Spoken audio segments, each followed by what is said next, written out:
ಪ್ರೆಗ್ನೆನ್ಸಿಯಲ್ಲಿ ವಾಂತಿ ಯಾಕಾಗತ್ತೆ? ವಾಂತಿ ಆದರೆ ಮಾತ್ರ ಪ್ರೆಗ್ನೆನ್ಸಿ ಚೆನ್ನಾಗಿರುತ್ತಾ? ವಾಂತಿ ಆಗಿಲ್ಲ ಅಂದರೆ ಪ್ರೆಗ್ನೆನ್ಸಿ ಚೆನ್ನಾಗಿಲ್ವಾ? ಕೆಲವೊಬ್ಬರಿಗೆ ಈ ಥರ ವಾಮಿಟಿಂಗು ಜಾಸ್ತಿ ಆಗ್ತದೆ. ಯಾವ ಥರ ಅಂತಂದರೆ ಅವ್ರಿಗೆ ನಾರ್ಮಲ್ ಲೈಫ್ ಲೀಡ್ ಮಾಡಲಿಕ್ಕೆ ಕಷ್ಟ ಆಗ್ತದೆ. ಮೆಜಾರಿಟಿ ಆಫ್ ದ ಟೈಮ್ಸ್ ಈ ವಾಮಿಟಿಂಗು ಫಸ್ಟ್ 3 ಮಂತ್ಸ್ ತನಕ ಇರ್ತದೆ. 3 ಮಂತ್ಸ್ ಆದ ನಂತರ ಬಟ್ ವಾಮಿಟಿಂಗ್ ಆಗ್ತದೆ ಅಂತ ನೀವು ತಿನ್ನೋದನ್ನು ಬಿಟ್ಟರೆ ಮಗುವಿನ ಗ್ರೋತು ಕಮ್ಮಿ ಆಗುತ್ತೆ ಅಥವಾ ಮಗುವಿನ ತೂಕ ಕಮ್ಮಿ ಆಗುತ್ತೆ. ವಾಮಿಟಿಂಗಿಂದ ಅಥವಾ ಅದು ಗಂಡು ಮಗುನ ಹೆಣ್ಮಗುನ ಸಂಬಂಧನೇ ಇಲ್ಲ. ಪ್ರೆಗ್ನೆನ್ಸಿಯಲ್ಲಿ ಮಾರ್ನಿಂಗ್ ಟೈಮ್ ಯೂಶಲಿ ಜಾಸ್ತಿ ಆಗುತ್ತೆ. ಯಾಕಂದರೆ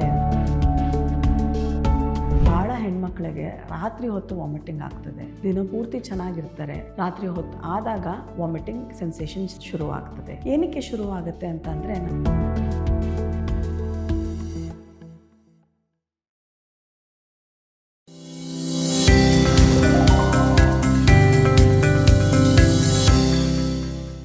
ಹಾಯ್, ನಾನು doctor Rashmi T N, medical director of Garbhagriha health centre, gynaecologist, obstetrician, laparoscopic surgeon and infertility specialist. So ಇವಾಗ ನಾನೇನು ಮಾತಾಡಬೇಕು ಅಂತಿದ್ದೀನಿ ಅಂತಂದರೆ, ಪ್ರೆಗ್ನೆನ್ಸಿಯಲ್ಲಿ ವಾಂತಿ ಯಾಕಾಗತ್ತೆ? ಎಲ್ಲರಿಗೂ ವಾಂತಿ ಆಗ್ತದಾ? ವಾಂತಿ ಆದರೆ ಮಾತ್ರ ಪ್ರೆಗ್ನೆನ್ಸಿ ಚೆನ್ನಾಗಿರೋದಾ? ವಾಂತಿ ಆಗಿಲ್ಲ ಅಂದರೆ ಪ್ರೆಗ್ನೆನ್ಸಿ ಚೆನ್ನಾಗಿಲ್ವಾ? ಇದ್ರ ಬಗ್ಗೆ ಹೇಳ್ತೀನಿ. ಪ್ರೆಗ್ನೆನ್ಸಿಯಲ್ಲಿ ನಾವು ವಾಮಿಟಿಂಗ್ ನೋಡೋದು ತುಂಬ ಕಾಮನ್. ಪ್ರತಿಯೊಂದು ಗರ್ಭಿಣಿ ಹೆಂಗಸು ವಾಮಿಟ್ ಮಾಡಲೇಬೇಕು ಅಂತ ನೆಸೆಸಿಟಿ ಇಲ್ಲ. ನನಗೆ ಬಹಳ ಪೇಷಂಟ್ಸ್ ಬರ್ತಾರೆ, ಮೇಡಮ್ ನನಗೆ ವಾಮಿಟಿಂಗೇ ಆಗ್ತಿಲ್ಲ, ಬೇರೆಯವ್ರಿಗೆ ವಾಮಿಟ್ ಆಗ್ತಿದೆ, ಅವರು ನನ್ನ ಸ್ಟೇಜಲ್ಲೇ ಇದ್ದಾರೆ, ನನ್ನ ಪ್ರೆಗ್ನೆನ್ಸಿ ಚೆನ್ನಾಗಿದೆಯಾ, ನನಗೆ ಭಯ ಆಗ್ತಿದೆ ಅಂತ ಬರ್ತಾರೆ. ಎಲ್ಲರಿಗೂ ವಾಮಿಟಿಂಗ್ ಆಗೋ ನೆಸೆಸಿಟಿ ಇಲ್ಲ. ಪ್ರೆಗ್ನೆನ್ಸಿಯಲ್ಲಿ ವಾಮಿಟಿಂಗ್ ಏನಾಗ್ತದೆ ಅಂದರೆ, ನಿಮ್ಮ ಬಾಡಿಯಲ್ಲಿ HCG ಹಾರ್ಮೋನ್ ಜಾಸ್ತಿ ಇರಬಹುದು. And then second oestrogen hormone ಕೂಡ ಜಾಸ್ತಿ ಇರ್ತದೆ. ಈ ಎರಡೂ ಹಾರ್ಮೋನ್ ಸಡನ್ನಾಗಿ ರ್ಯಾಪಿಡ್ ರೈಸ್ ಆಗ್ತಿರೋದ್ರಿಂದ ನಿಮ್ಮ ವಾಮಿಟಿಂಗ್ ಸೆಂಟರ್ ಟ್ರಿಗರ್ ಆಗಿ ನಿಮಗೆ ವಾಮಿಟಿಂಗ್ ಶುರುವಾಗ್ತದೆ. ಸೊ ಈ ಥರ ವಾಮಿಟ್ ಆಗೋದು ನಾರ್ಮಲ್. ಬಟ್ ಕೆಲವೊಬ್ಬರಿಗೆ ಈ ಥರ ವಾಮಿಟಿಂಗು ಜಾಸ್ತಿ ಆಗ್ತದೆ. ಯಾವ ಥರ ಅಂತಂದರೆ, ಅವ್ರಿಗೆ ನಾರ್ಮಲ್ ಲೈಫ್ ಲೀಡ್ ಮಾಡಲಿಕ್ಕೆ ಕಷ್ಟ ಆಗ್ತದೆ, ಅಥವಾ ಅದು ಡಿಹೈಡ್ರೇಷನಿಗೆ ಲೀಡ್ ಆದಾಗ ನಾವು ಹೈಪರೆಮೆಸಿಸ್ ಗ್ರಾವಿಡೇರಮ್ ಅಂತ ಕರಿತೀವಿ. ಈ ಹೈಪರೆಮೆಸಿಸ್ ಅಂದರೆ ವಾಮಿಟಿಂಗ್ ಜಾಸ್ತಿ ಆಗಲಿಕ್ಕೆ ಬೇರೆ ಮೆಡಿಕಲ್ ರೀಸನ್ಸ್ ಇರ್ತದೆ. ಅವರ ಥೈರಾಯ್ಡ್ ರೀಸನ್ ಇರ್ಬೋದು, ಇಲ್ಲ ಟ್ವಿನ್ ಪ್ರೆಗ್ನೆನ್ಸಿ ಇರ್ಬೋದು, ದ್ರಾಕ್ಷಿ ಗರ್ಭ ಇರಬಹುದು, ಇಲ್ಲ ಅಂತಂದರೆ ಅವರ ಲಿವರಲ್ಲಿ ತೊಂದರೆ ಇರಬಹುದು. ಈ ಥರ ಕಾಮನ್ನಾಗಿ ನಾವು ನೋಡೋದು ಯಾವಾಗ ಪ್ರೆಗ್ನೆನ್ಸಿಯಲ್ಲಿ ಜಾಸ್ತಿ ವಾಮಿಟಿಂಗ್ ಆದಾಗ. ಕೆಲವೊಬ್ಬರಿಗೆ ಇದೆಲ್ಲ ನಾರ್ಮಲ್ ಇದ್ರೇನೂ ಪ್ರೆಗ್ನೆನ್ಸಿಯಲ್ಲಿ ಹೆಚ್ಚಿಗೆ ವಾಮಿಟಿಂಗ್ ಆಗ್ತದೆ. ಈ ವಾಮಿಟಿಂಗ್ ಆದಾಗ ಆವಾಗ ನಾವು ಕೆಲವೊಮ್ಮೆ ಪೇಷಂಟನ್ನ ಅಡ್ಮಿಟ್ ಮಾಡಬೇಕಾಗತ್ತೆ. ಯಾಕಂದರೆ ಆಕೆಗೆ ಊಟನೇ ಸೇರ್ತಿರೋದಿಲ್ಲ. ಸೊ ಊಟ ಸೇರದೇ ಇರೋದ್ರಿಂದ ಏನಾಗುತ್ತೆ, ಬಾಡಿಯಲ್ಲಿ ಗ್ಲೂಕೋಸು ಕಮ್ಮಿ ಆಗಿ ಫ್ಯಾಟಿಂದ ಗ್ಲೂಕೋಸಿಗೆ ಕನ್ವರ್ಟ್ ಆಗುತ್ತೆ. ಸೊ ಈ ಥರ ಆಗೋದು ಪ್ರೆಗ್ನೆನ್ಸಿಗೆ ಒಳ್ಳೆಯದಲ್ಲ. ಸೊ ಆವಾಗ ನಾವು ಅದನ್ನು ಕರೆಕ್ಷನ್ ಮಾಡಿ ಅವ್ರಿಗೆ ವಾಮಿಟಿಂಗ್ ಕಮ್ಮಿ ಮಾಡಿಸಿ ಆಮೇಲೆ ಮನೆಗೆ ಕಳಿಸ್ಬೇಕಾಗ್ತದೆ. ಸೊ ಪ್ರೆಗ್ನೆನ್ಸಿಯಲ್ಲಿ ವಾಮಿಟಿಂಗ್ 1-2 ಟೈಮ್ ಆಗ್ತಿದ್ರೆ ನೀವು ತಲೆ ಕೆಡಿಸ್ಕೊಳ್ಳೋ ನೆಸೆಸಿಟಿ ಇರೋದಿಲ್ಲ. ನಿಮ್ಮ ಡಾಕ್ಟರ್ ಕೆಲವೊಂದು ಟ್ಯಾಬ್ಲೆಟ್ಸ್ಗಳನ್ನು ಕೊಟ್ಟಿರ್ತಾರೆ, ಅದನ್ನು ತೊಗೊಳ್ಬೋದು. ನೀವು ತೊಗೊಂಡು ಊಟವನ್ನು ಒಂದು 1/2 ಅವರ್ 1 ಅವರ್ ನಂತರ ತಿನ್ನಬಹುದು.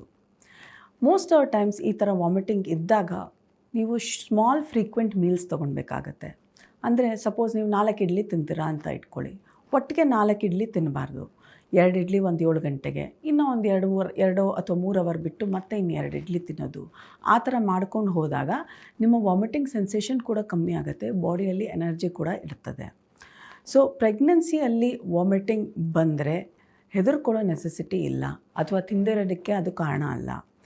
ಪ್ರೆಗ್ನೆನ್ಸಿಯಲ್ಲಿ ನಿಮಗೂ ಬೇಕಾಗುತ್ತೆ ಎನರ್ಜಿ, ಒಳಗಡೆ ಇರುವ ಮಗುವೂ ಎನರ್ಜಿ ಬೇಕಾಗುತ್ತೆ. ಸೊ ಹಾಗಾಗಿ ವಾಮಿಟಿಂಗ್ ಆದರೆ, ತುಂಬ ಆದರೆ ಡಾಕ್ಟರ್ ಹತ್ರ ಹೋಗಿ ಅವ್ರು ನಿಮಗೆ ಹೆಲ್ಪ್ ಮಾಡ್ತಾರೆ ಟ್ಯಾಬ್ಲೆಟ್ಸ್ ಅಥವಾ ಸಿರಪ್ಪಿಂದ, ಅಥವಾ ಕೆಲವೊಮ್ಮೆ ಅಡ್ಮಿಟ್ ಕೂಡ ಆಗಬೇಕಾಗತ್ತೆ.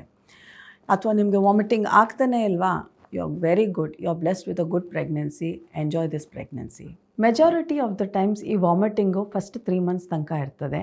3 ಮಂತ್ಸ್ ಆದ ನಂತರ ಸ್ಲೋ ಆಗಿ ಕಮ್ಮಿ ಆಗಿ ಆಲ್ಮೋಸ್ಟ್ ಪೂರ್ತಿ ನಿಲ್ ಲೆವೆಲ್ಲಿಗೆ ಬಂದುಬಿಡ್ತದೆ.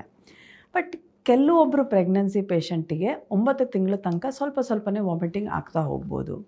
ಸೊ ಈ ಥರ ವಾಮಿಟಿಂಗ್ ಆಗ್ತಿದ್ರೆ ಬೇರೆ ಎಲ್ಲ ಪ್ಯಾರಾಮೀಟರ್ಸು ನಾರ್ಮಲ್ ಆಗಿತ್ತು ಅಂತ ಅಂದರೆ, ಆವಾಗ ನಾನು ಹೇಳ್ದಂಗೆ ಶಾರ್ಟ್ಸ್ ಫ್ರೀಕ್ವೆಂಟ್ ಮೀಲ್ಸನ್ನು ತೊಗೊಂಡು ಪ್ರೆಗ್ನೆನ್ಸಿನ ಮುಂದುವರಿಸ್ಬೇಕಾಗತ್ತೆ. ಬಟ್ ವಾಮಿಟಿಂಗ್ ಆಗ್ತದೆ ಅಂತ ನೀವು ತಿನ್ನೋದನ್ನು ಬಿಟ್ಟರೆ ಮಗುವಿನ ಗ್ರೋತು ಕಮ್ಮಿ ಆಗುತ್ತೆ ಅಥವಾ ಮಗುವಿನ ತೂಕ ಕಮ್ಮಿ ಆಗುತ್ತೆ. ಸೊ ಹಾಗಾಗಿ ವಾಮಿಟಿಂಗ್ ಅಂತ ಇದ್ದರೆ ನೀವೇ ಮನೇಲಿ ಕೂತ್ಕೊಂಡು ವಾಮಿಟಿಂಗ್ ಆಗ್ತಿದೆ, ನಾನೇನೂ ತಿನ್ನೋದಿಲ್ಲ, ಸೇರೋದಿಲ್ಲ ಅನ್ನೋದು ಬಿಟ್ಟು ಡಾಕ್ಟರ್ ಹತ್ರ ಹೋಗಿ ಮೀಟ್ ಮಾಡಿ ಪ್ರಿಸ್ಕ್ರಿಪ್ಷನ್ ಮೆಡಿಸಿನ್ಸನ್ನು ತೊಗೊಳ್ಬೋದು ನೀವು. ಸೆಕೆಂಡು, ಪ್ರೆಗ್ನೆನ್ಸಿಯಲ್ಲಿ ವಾಮಿಟಿಂಗ್ ಆದರೆ ಗಂಡು ಮಗುನ ಹೆಣ್ಮಗುನ ಅದು ಕಂಡಿಡ್ಬೋದಾ ಅನ್ನೋದು ಇನ್ನೊಂದು ಕ್ವಶನ್ ಇರ್ತದೆ. ವಾಮಿಟಿಂಗಿಂದ ಅಥವಾ ಅದು ಗಂಡು ಮಗುನ ಹೆಣ್ಮಗುನ ಸಂಬಂಧನೇ ಇಲ್ಲ. ಮಗು ಯಾವುದು ಗಂಡೋ ಹೆಣ್ಣೋ ಇಂಡಿಯಾದಲ್ಲಿ ಗೊತ್ತಾಗೋದು ಡೆಲಿವರಿ ಆದ ನಂತರ. ಸೊ ನೀವು ಯಾವುದೇ ಥರ ಟ್ರೈ ಮಾಡಿ ಹಾರ್ಟ್ ಬೀಟ್ ಚೆಕ್ ಮಾಡಿಬಿಟ್ಟು ಗಂಡು ಮಗುನ ಹೆಣ್ಮಗುನ, ಇಲ್ಲ ಹೊಟ್ಟೆ ಮೇಲಿದೆಯಾ ಕೆಳಗಿದೆಯಾ, ಈ ಸೈಡಲ್ಲಿದೆಯಾ ಆ ಸೈಡಲ್ಲಿದೆಯಾ, ವಾಕಿಂಗ್ ಸ್ಟೈಲ್ ಆಗಿದೆಯಾ ಅಥವಾ ತಿನ್ನೋ ಆಸೆ ಆಗಿದೆಯಾ, ಸ್ವೀಟ್ ತಿಂದರೆ ಗಂಡು ಮಗುನ ಹೆಣ್ಮಗುನ ಅಥವಾ ವಾಂತಿ ಆಗ್ತಿದ್ರೆ ಗಂಡು ಮಗುನ ಹೆಣ್ಮಗುನ, ಇದೆಲ್ಲ ನಾನ್ ಸೈಂಟಿಫಿಕ್. ಇದು ಯಾವುದಕ್ಕೂ ಬೇಸಿಸ್ ಇಲ್ಲ and it is all wrong. So only time confirmation ಮಗು ಗಂಡ ಹೆಣ್ಣ ಅಂತ ಗೊತ್ತಾಗೋದು ಡೆಲಿವರಿ ಆಗೋ ತನಕ. ಅಲ್ಲಿ ತನಕ ದಯವಿಟ್ಟು ವೆಯ್ಟ್ ಮಾಡಿ, ಅನ್ನೆಸೆಸರಿ ಪ್ರಿಡಿಕ್ಷನ್ ಮಾಡೋದನ್ನು ನಿಲ್ಲಿಸಿ. ಪ್ರೆಗ್ನೆನ್ಸಿಯಲ್ಲಿ ಮಾರ್ನಿಂಗ್ ಟೈಮ್ ಯೂಶಲಿ ಜಾಸ್ತಿ ಆಗುತ್ತೆ, ಯಾಕಂದರೆ ಹೊಟ್ಟೆ ಖಾಲಿ ಇರುತ್ತೆ. ಸೊ ಗ್ಯಾಸ್ಟ್ರಿಕ್ ಜ್ಯೂಸ್ ಅಕ್ಯುಮುಲೇಷನ್ ಆಗಿರ್ತದೆ, ವಾಮಿಟಿಂಗ್ ಟ್ರಿಗರ್ ಆಗ್ತದೆ. ಬಟ್ ಇದು ಯಾವಾಗಲೂ ವಾಮಿಟಿಂಗ್ ಬೆಳಗ್ಗೆನೇ ಆಗಬೇಕು ಅಂತ ಇಲ್ಲ. ಭಾಳ ಹೆಣ್ಮಕ್ಳಿಗೆ ರಾತ್ರಿ ಹೊತ್ತು ವಾಮಿಟಿಂಗ್ ಆಗ್ತದೆ. ದಿನಪೂರ್ತಿ ಚೆನ್ನಾಗಿರ್ತಾರೆ, ರಾತ್ರಿ ಹೊತ್ತು ಆದಾಗ ವಾಮಿಟಿಂಗ್ ಸೆನ್ಸೇಷನ್ ಶುರುವಾಗ್ತದೆ. ಏನಕ್ಕೆ ಶುರುವಾಗುತ್ತೆ ಅಂತ ಅಂದರೆ, ನಮ್ಮ ಬಾಡಿಯಲ್ಲಿ ಪ್ರೊಜೆಸ್ಟ್ರಾನ್ ಹಾರ್ಮೋನ್ ರಿಲೀಸ್ ಆಗ್ತಿರ್ತದೆ ಈ ಪ್ರೆಗ್ನೆನ್ಸಿಯಲ್ಲಿ. ಈ ಹಾರ್ಮೋನು ನಮ್ಮ ಗರ್ಭಕೋಶನ ರಿಲ್ಯಾಕ್ಸ್ ಮಾಡ್ತದೆ. ಇದು ಗರ್ಭಕೋಶನ ರಿಲ್ಯಾಕ್ಸ್ ಇದಲ್ದಿರ ಬೇರೆ ಆರ್ಗನ್ಸ್ ಕೂಡ ರಿಲ್ಯಾಕ್ಸ್ ಮಾಡ್ತದೆ. ಅಂದರೆ ನಮ್ಮ ಇಂಟೆಸ್ಟೈನಲ್ ಮೂಮೆಂಟ್ಸ್ ಕೂಡ ಕಮ್ಮಿ ಮಾಡುತ್ತೆ. ಸೊ ಈ ಇಂಟೆಸ್ಟೈನಲ್ ಮೂಮೆಂಟ್ಸ್ ಕಮ್ಮಿ ಆದಾಗ ಸ್ವಲ್ಪ ತಿಂದ್ರೂ ಹೊಟ್ಟೆ ಭಾರ ಅನಿಸುತ್ತೆ ಅಥವಾ ಕಾನ್ಸ್ಟಿಪೇಷನ್ ಕೂಡ ಪ್ರಾಬ್ಲಮ್ ಆಗ್ತದೆ. ಸೊ ಈ ಕಾರಣಗಳಿಂದ ಸಾಯಂಕಾಲ ಹೋದಂಗೆ ಅವರಿಗೆ ವಾಮಿಟಿಂಗ್ ಸೆನ್ಸೇಷನ್ ಜಾಸ್ತಿ ಆಗಬಹುದು. ಸೊ ಇದನ್ನು ನೀವು ಕಮ್ಮಿ ಮಾಡಿಸ್ಕೊಬೇಕು ಅಂದರೆ ನಿಮ್ಮ ಡಯಟಲ್ಲಿ ಹೆಚ್ಚಿಗೆ ನೀರಿನ ಅಂಶ ಪ್ಲಸ್ ಫೈಬರ್ ಅಂತ ಅಂದರೆ ಹಸಿ ತರಕಾರಿ, ಫೈಬರ್ ರಿಚ್ ಫುಡ್ಡನ್ನು ತಿಂದರೆ ಈ ಪ್ರಾಬ್ಲಮ್ಸನ್ನ ನೀವು ಕಮ್ಮಿ ಮಾಡಬಹುದು. And short frequent meals, this will always be your answer to your problems. I hope this video was helpful to you. ಇದೇ ಥರ ನಿಮಗೆ ಇಂಟ್ರೆಸ್ಟಿಂಗ್ ವೀಡಿಯೋಸ್ ಬೇಕು ಅಂದರೆ ವಿಶ್ವವಾಣಿ ಹೆಲ್ತ್ ಯೂಟ್ಯೂಬ್ ಚಾನಲ್ಗೆ ಸಬ್ಸ್ಕ್ರೈಬ್ ಮಾಡಿ. Thank you.